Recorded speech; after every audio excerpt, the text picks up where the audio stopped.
right. Facebook says I'm live. Hey, what's up, guys? It's Travis from Peaceful Point. Just wanted to come at you day late. Sorry about that. With the quick word that I've got this week. Most of these weeks I've been coming at you with a song. This week, it's a podcast, and it's only a matter of time before I throw in a Jocko Willink podcast in the mix for talking about what we're going to talk about. But he had this guy on his podcast. His name is Papa Jake, and he's a 90 some odd year old World War II veteran, and his perspective on everything just blew my mind. And he said a couple of things that I really wanted just to touch on, and then tie it in biblically to Hebrews 12 verses 1 through 3. But what I want to do first is just kind of say, the topic I'm going to talk about, I understand there's some hurt, there's some stuff going on that I'm not discounting and saying, you just need to get over it. Life sucks, move on. That's not what I'm saying at all. What I'm talking about when I talk about what I'm gonna say, keep saying talk about.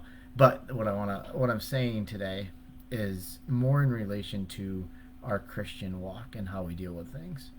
So again, you hear this. I am not trying to discount any struggles that are going on, any issues that are just not that easy to get over. I'm not discounting that. I'm just trying to put it into some perspective. So without further ado, what I want to talk to you about is this idea of how we need to put things in the past and then move on, and why that's so important. And there's two areas that Papa Jake talked about in the story. And I encourage anyone to check out this Jocko podcast, because it absolutely blew my mind, this guy's perspective on anything. He wrote a book. It's called The Luckiest Man in the World. But there's literally a couple of points from this that I want to take. There was one in which he talked about his mom. And his mom, he's talking about his military career and stuff. And then he mentioned that his mom, and she got diagnosed with some sort of a heart failure. And she tragically ended up passing away. And then he said, not 2 weeks later, I want you to hear this, not 2 weeks later, someone actually invented the device that could have saved her life. And you heard him. He could have been incredibly bitter about this idea, right? Like, if it was just 2 weeks later, why God, why did this happen? My mom could still be alive. And he said, I can't do anything about it. I need to be happy for those who can now be saved from this device, right? And then the next phrase that he said is, you can't cry over spilled milk. Everyone's heard that phrase before, but why is it so important? Especially in our Christian faith, why is it so important, this concept of you can't cry over spilled milk, and why is it so difficult for us to do? And the verses I want to challenge us with are found in Hebrews chapter 12, verses 1 through 3. And then I'll kind of dive in. It says, therefore, since we're surrounded by such a great cloud of witnesses, you hear that? Therefore, as Christians, since we're surrounded by a great cloud of witnesses, we've got people watching everything that we're doing, right? Let us throw off everything that hinders us. Let us get rid of all the things that are holding us back. Let us get rid of all of these burdens, all of these fears, all of these things that are stopping us from being the best possible self that we can be, right? Hinders us, and the sin that so easily entangles, and let us run with perseverance the race marked out for us, fixing our eyes on Jesus, the pioneer and perfecter of faith. For the joy set before him endured the cross, scorned its shame, and sat down at the right hand of the throne of God. Consider him who endured such opposition from sinners, so that you will not grow weary and lose heart. Man, that's good stuff.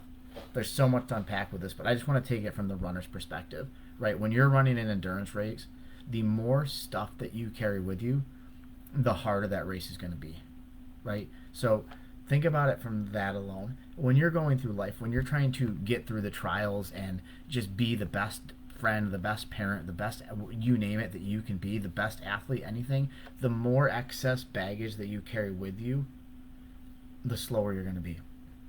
Think about that for a second. The more that you carry what that person did to you a week ago, the more angry that you're going to be. The more that you're upset because, things just aren't working out right now, the more depressed that you're going to be. We need to let go of that stuff. We cannot cry over the spilled milk. We need to make do with what we have. We need to take those circumstances and just be the best that we can be, right? Because it says, going back to this, it says, let us run with perseverance the race marked out for us, fixing our eyes on Jesus. That means we need to focus on God, period. Not focusing on all of the people in the world that are saying things about you. They're going to talk all the time. We say this every week. Not focusing on the things that you don't have. Not focusing on, this Christmas would have been better if Johnny was back. Johnny's not back. He's away, right? Make do with what we've got. We have to set forth and run the race that God has before us. Why? Because we need to make sure that we do not grow weary and lose heart. Period. And that's what I loved through this Papa Jake guy. He told story after story after story about how he, watched friends die around him, and he almost died in this situation and that situation. And then he just kept saying afterwards, and it just it even made Jocko speechless. And he would just stop at 90 some odd years old, and he would say, "There is a God. There is a God." What's he doing here? He's not crying over spilt milk. He's running the race set before him. We all have a race. We all have an absolute purpose in our life. But here's the thing, is that if we continue to cry over the spilt milk, right, if we don't run with perseverance the race marked out before us, if we don't fix our eyes on anything but Jesus, we're going to get bogged down.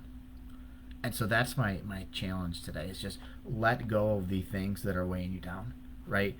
And the more things that you're able to let go of, the faster you're able to run. The longer that you're able to run. The less tired that you're going to be in your walk.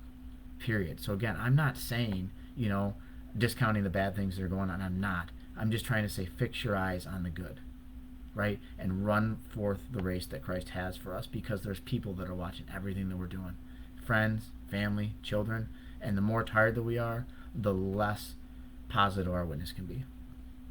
I want to say that again. The more tired that we are, the more worn out we are, the more depressed that we are, the less positive our witness can be. We need to fix our eyes on Jesus, run forth that race. And how are we going to do it?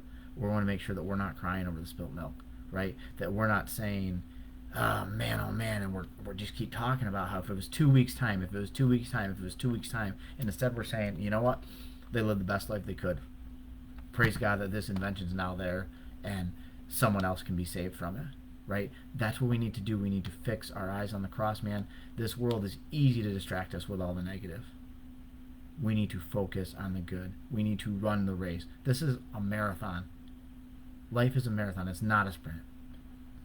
And so the more baggage that we carry with us around every single day, the slower we're going to run, the more we're going to get worn out. So I just challenge you, start getting rid of one thing at a time. Confide in a friend. Just pray to God about it. And just start getting rid of one thing at a time. Start saying, we like to do in our house something that you're thankful for every day. Maybe that's what it is, just confiding, God, I'm thankful for this, and that's going to help get rid of, those negative thoughts that you have. But start somewhere, get rid of the baggage. Don't cry over the spilt milk, because there's more milk we can get. There's probably better milk. First of all, milk's disgusting, but that's a whole other topic. But anyways, if we continue to cry over it, what are we going to do? We're going to let our cereal go to waste, or are we going to go get some more milk and enjoy? So that's my word for you guys tonight. Sorry I was a little bit all over the place, but I hope it impacts someone, and I hope you guys have a great night.